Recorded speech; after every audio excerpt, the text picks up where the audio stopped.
ఓం శ్రీమాత్రే నమః. గాంధారి పిల్లల విషయంలో శ్రీకృష్ణుడు నిజంగా ఆ విధంగా పక్షపాతం చూపాడా? అంటే మహాభారత యుద్ధంలో గాంధారి 100 మంది పుత్రులు చనిపోతారు. గాంధారి చివరగా శ్రీకృష్ణుడికి శాపం ఇస్తుంది. శ్రీకృష్ణ నువ్వందరికీ న్యాయం చేశావు. కానీ నాకు మాత్రం అన్యాయం చేశావు అని శాపం ఇస్తుంది. కానీ కృష్ణుడు నిజంగా యుద్ధాన్ని ఆపాలనుకుంటే ఆపి ఉండవచ్చు కదా! ఎందుకంటే శ్రీకృష్ణుడు స్వయాన నారాయణుడు. ఏం ఏం చేయాలనుకుంటే అది చేయవచ్చు. కానీ మరి శ్రీకృష్ణుడు ఆపడానికి ప్రయత్నించలేదా? ఏం జరిగిందో వీడియోలోకి లోతుగా వెళ్ళి చూద్దాము. చూడండి, మన హిందూ గ్రంథాలు ముందుకు తీసుకెళ్ళడం, తర్వాత వీటి గురించి నేర్చుకోవడము మన బాధ్యత.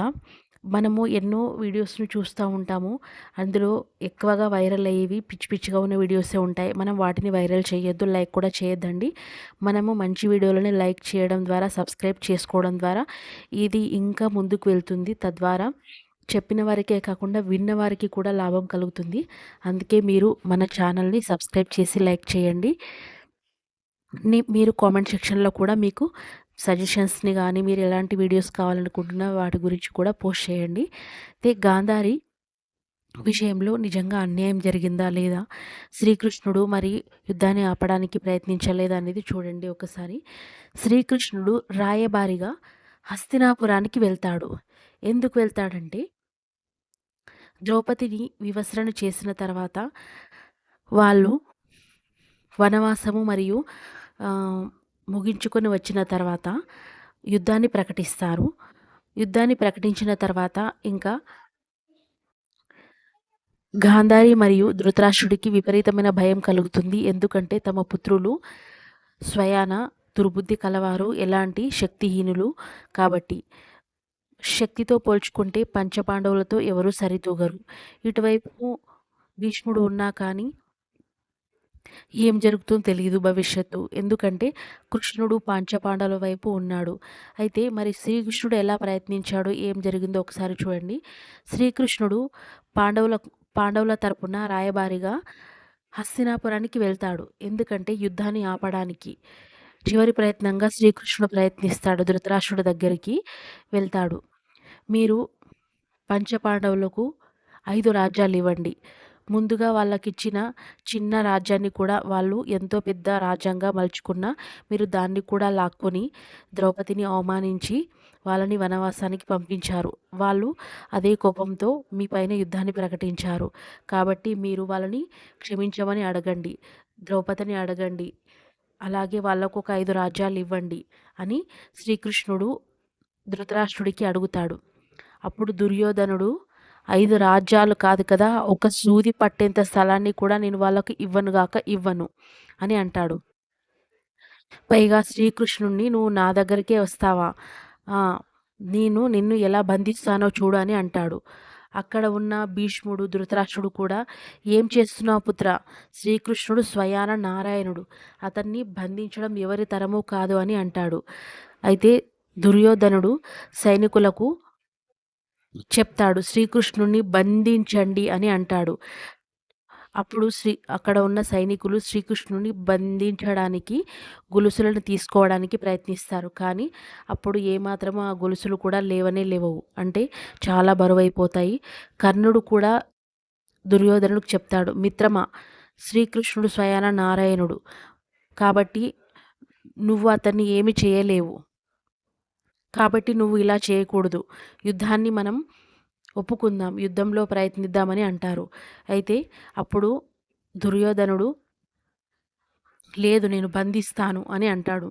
అయితే అటువైపు భీష్ముడు కూడా అలా చేయొద్దు, శ్రీకృష్ణుడు నారాయణుడు కాబట్టి మనము యుద్ధాన్ని ఆపడానికి ప్రయత్నిద్దాం. ఎందుకంటే కృష్ణుడు కూడా ఆ విషయాన్ని చెప్తున్నాడు కాబట్టి అని అంటాడు. అప్పుడు దుర్యోధనుడు ఏమంటాడంటే, మీకు యుద్ధం చేయడం చేత కాదా పితామహ? మీకు యుద్ధం చేయడానికి గల శక్తులు లేవా?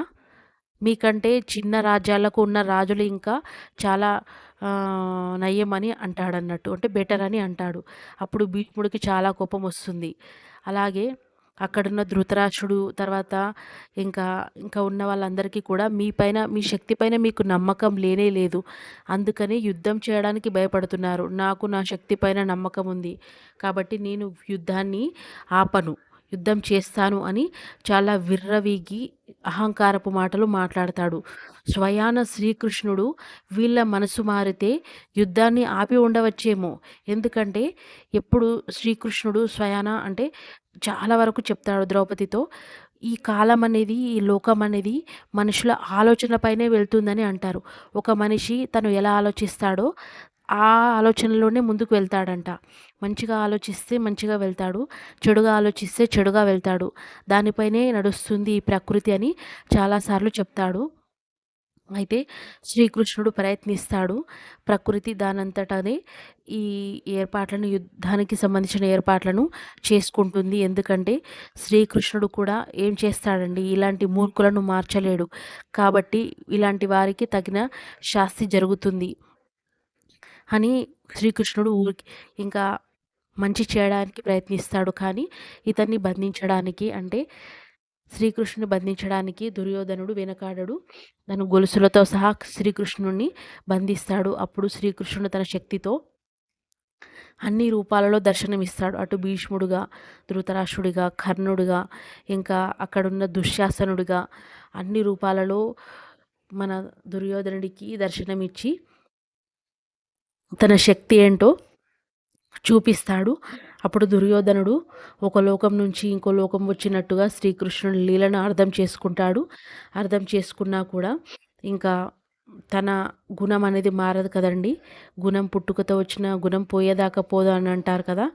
ఎన్ని లీలలు చూపినా కూడా దుర్యోధనుడికి అర్థమే కాదు శ్రీకృష్ణుడి గురించి. ఇంకా ఆ విధంగానే అతని దుర్బుద్ధితో యుద్ధం అనేది మొదలవుతుంది. గాంధారి ఎంత ప్రయత్నించినా కూడా యుద్ధం అనేది ఎవరు ఆపలేకపోతారు. ప్రయత్నించినా కూడా దుర్యోధనుడు దాన్ని కొనసాగిస్తూ ముందుకు తీసుకెళ్తాడు. ఇందులో దుర్యోధనుడు, ధృతరాష్ట్రుడు చేసిన తప్పుల వల్లే గాంధారి చివరకు అలా దుఃఖించాల్సి వచ్చింది. ఇదే నిజం.